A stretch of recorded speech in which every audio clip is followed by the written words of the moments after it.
daw silang mag-convince. Yes, it's true. Mahirap mag-convince because it's not your job. Convincing is the job of the person to themselves. Kuya, konbinsido ka ba na gusto mong gumaling? Okay. Konbinsido rin po ba kayo na gusto nyo makita lumaki ang inyong apo? Tama po ba? That's why your heart keeps on looking.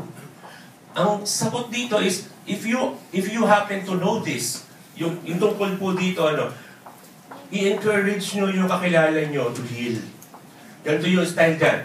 May kakilala ka, kakilala mo, kapitbahay mo. Hindi ba matagal ka nang may diabetes? Naniniwala ka ba na yung diabetes mo, lifetime na?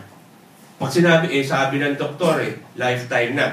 Papaano kung meron akong kilala na sa kanya, yung sakit mo, sandali lang. Yun. Kung may chance kang gumaling, gusto mo ba bang gumaling? Papipiliin nyo yung pasyente. Aba, oo naman, gusto ko pang gumaling. Kung meron bang chance na gumaling, sige, kung gusto mong gumaling, attend ka dito. Sasama yon sa inyo. Decision niya. Hindi nyo pinilit, hindi nyo pinuwersa, pero yung tao na desisyon para sa sarili niya. Tama po ba? In that way, natulungan nyo siya. Somehow, we do things drastic, we command others to heal. Although the intention is the same. Gusto mong tulungan, pero your method may be wrong. So, ibig sabihin, let the patient decide for their healing. Kasi si daddy gagaling, hindi dahil doon sa nag-invite sa kanya. Although yung nag-invite sa kanya, ang dahilan kung ba't siya gagaling, gagaling siya dahil ginusto niya. Kaya kailangan ko yung parents.